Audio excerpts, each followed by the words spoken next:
O Senhor esteja convosco.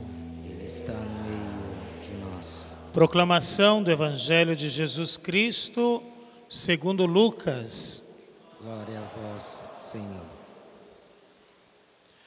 Naquele tempo, os discípulos contaram o que tinha acontecido no caminho e como tinham reconhecido Jesus ao partir o pão. Ainda estavam falando quando o próprio Jesus apareceu no meio deles e lhes disse: a paz esteja convosco. Eles ficaram assustados e cheios de medo, pensando que estavam vendo um fantasma. Mas Jesus disse: por que estáis preocupados e por que tendes dúvidas no coração?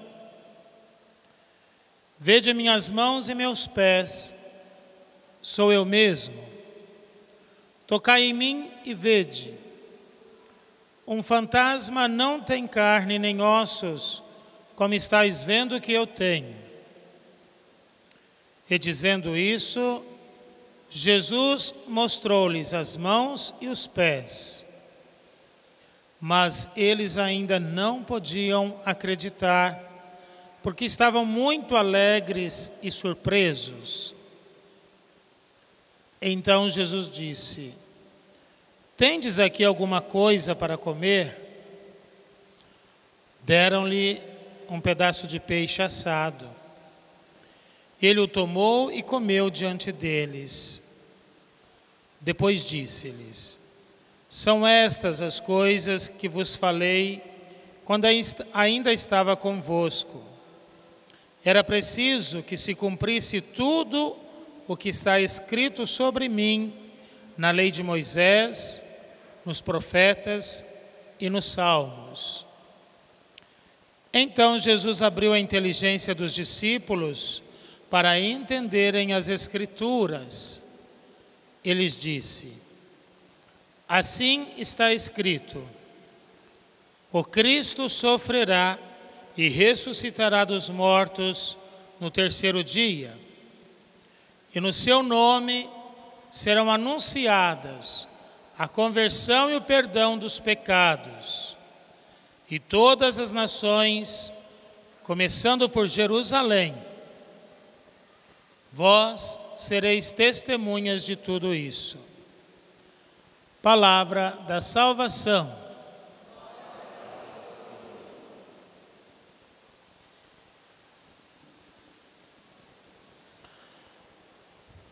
Domingo, segunda e terça-feira, a primeira leitura dos Atos dos Apóstolos narrava o que aconteceu no dia de Pentecostes, quando Pedro, tomado pelo Espírito, e também os outros apóstolos, mas é Pedro que tem a iniciativa de fazer o anúncio, aquilo que a igreja é sempre o tema e o lema do anúncio, da evangelização, e ao mesmo tempo que é um anúncio, se torna também uma denúncia. Pedro dizia: este Cristo que vocês crucificaram, Deus, o Pai, o ressuscitou. Por 3 dias nós ouvimos esta frase de Pedro nas leituras. Ontem, na quarta-feira, a primeira leitura trazia o primeiro milagre que os apóstolos realizaram em nome de Jesus Cristo. A cura de um paralítico que, sentado na porta do templo de Jerusalém, pedia esmola continuamente. Os apóstolos, Pedro e João de modo particular, fala os Atos dos Apóstolos, vão no templo na hora da oração, encontram este paralítico, pede para olhar para eles, e este paralítico mendigo é curado, é libertado daquilo que o aprisionava, daquilo que o mantinha longe da comunidade, porque era considerado impuro. Mais uma vez, e é a primeira depois da morte e da ressurreição de Cristo, que o Senhor faz um milagre, não só dando a cura tirando daquela situação de pobreza, de miséria, de esmola, mas reintegrando este homem novamente na comunidade. Os sinais acompanham a vida e a missão dos apóstolos. Os sinais ainda hoje acompanham a vida e a missão da igreja, que nós, Igreja de Jesus Cristo, damos continuidade a esta missão que o Senhor Jesus recebeu do Pai. E a missão da igreja é atualizar esta salvação gratuita que Deus deu para nós através da morte e da ressurreição do seu Filho. A vontade do Pai, a um certo momento, Jesus revela, dizendo é que nenhum se perca daqueles que foram confiados a Ele, confiado ao Filho Jesus Cristo. E Jesus tem a missão de dar a salvação para todos nós, como dizia, através da sua morte e da sua ressurreição. É interessante que os apóstolos, quando diz as palavras a este homem, levanta-te em nome de Jesus Cristo, levanta-te e anda. Quem realiza o milagre é Jesus Cristo. A igreja nos ensina sempre que é o Senhor o único capaz de realizar milagres na nossa vida, na vida de nossos irmãos e irmãs. Ele que tem o poder de Deus, Ele que é Deus. Como nós bem sabemos, Jesus é o único intermediário entre nós e o Pai. A missão dos santos, a missão de Maria Santíssima, em primeiro lugar, né? Se a gente olhar a vida dos santos, aquela que mais viveu em plenitude a vontade de Deus, elas e os demais santos são exemplos para nós imitarmos, de vivermos verdadeiramente como cristãos, capazes de amar, capazes de doar a nossa vida. Eles também se tornam modelo para nós. Porém, a igreja primitiva faz este referencial que serve para a igreja de todos os tempos. Não é o padre, não é o pregador, não é o pastor, não é o curandeiro, ninguém que faz milagre. É Jesus Cristo, é no nome dele que nós somos libertados. É nele que nós ganhamos a salvação. Ninguém morreu para nos dar a salvação, nenhum homem, nenhuma mulher, a não ser Jesus Cristo, nosso Senhor e nosso Deus e nosso Salvador. É nele que nós encontramos a plenitude da vida. E a ressurreição de Cristo nos dá esta certeza. A vida, a missão dos apóstolos, a evangelização que a igreja primitiva começa, depois de terem passado pela experiência do medo, mas agora plenos do Espírito Santo, a igreja leva adiante a sua missão evangelizadora aos homens e às mulheres de todos os tempos. Enquanto houver ser humano neste mundo, a igreja ainda tem a sua missão de anunciar Cristo, Salvador de todos. O Evangelho nos apresenta a realidade, como dizia no início da missa, no dia da Páscoa do Senhor. É o episódio logo depois dos discípulos de Emaús, quando eles reconheceram Jesus no partir do pão, né?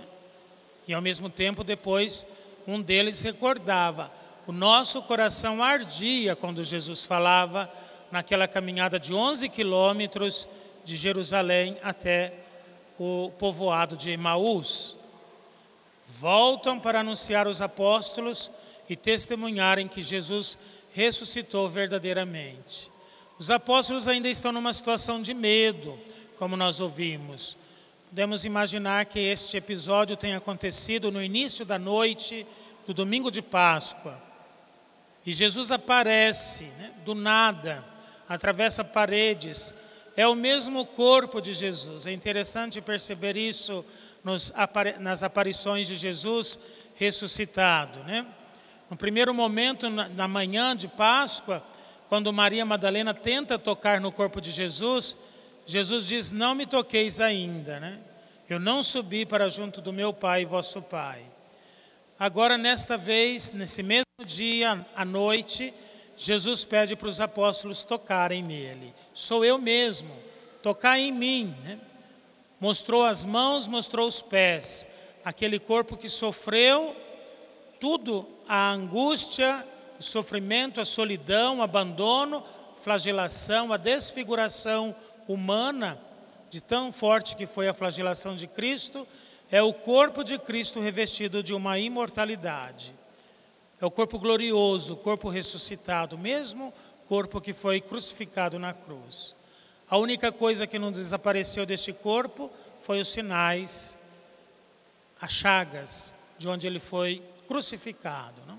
As mãos e os pés. E mostrou o lado, o peito aberto de Jesus na cruz, que saiu sangue e água, sacramentos da igreja, sinais dos sacramentos da igreja, sinais da igreja que nascia, sinal da Eucaristia, o sangue de Jesus. Esta presença, então, continuada de Jesus, que estimula os apóstolos e vem trazer para nós também hoje uma mensagem de não termos medo. De uma parte, os apóstolos estão com medo, não podiam acreditar. Num segundo momento, os apóstolos ficam tão felizes que ainda é impossível que eles acreditem devido à grande felicidade que eles experimentaram. Isso nos ensina na vida que nós não podemos viver como pêndulos, não? De uma extremidade para outra. Nós temos que buscar o equilíbrio em todos os sentidos. Todos nós sabemos que o equilíbrio é muito difícil. Uma hora nós temos uma fé, parece que muito forte, muito resistente, e outros momentos na vida, a nossa fé parece assim tão artificial. O meio, o centro é o equilíbrio. O Evangelho da Ressurreição nos ensina isso, também hoje, né? Não ter medo demais e também não ser eufórico demais com a presença de Jesus. O meio termo sempre é aquilo que nos regula, né? Que nos mede a nossa fé e nos conduz no caminho certo, no caminho seguro, que é Jesus Cristo. Os apóstolos passaram por esta experiência, superaram. Já lá na primeira leitura, que é depois de Pentecostes, né? Quando a igreja começa a se manifestar através da ação dos apóstolos, já superou esta fase de euforia e de medo. Eles têm convicção que Jesus ressuscitado caminha com eles e por isso não tem necessidade de ter medo mais. Não tem necessidade também de ser eufórico demais. Entusiasmados, sim. Os apóstolos eram entusiasmados, né? No anúncio do Evangelho, no anúncio de Cristo. E entusiasmado, a palavra entusiasmado significa cheio de Deus. E uma pessoa que é cheia de Deus, ela quer anunciar Cristo, ela quer anunciar o Evangelho da salvação. E isso que garantiu a vida e a missão dos apóstolos, a vida e a missão da igreja, até chegar os nossos dias. São dias de festas, são dias de alegrias que nós estamos celebrando nesta semana, dentro desta oitava de Páscoa, para fortalecer a nossa fé ainda mais nesta presença contínua de Jesus ressuscitado em nosso meio, que não nos abandonou através da morte, mas a vitória da ressurreição nos deu esta certeza que a sua presença é contínua na vida e na missão da igreja também de hoje.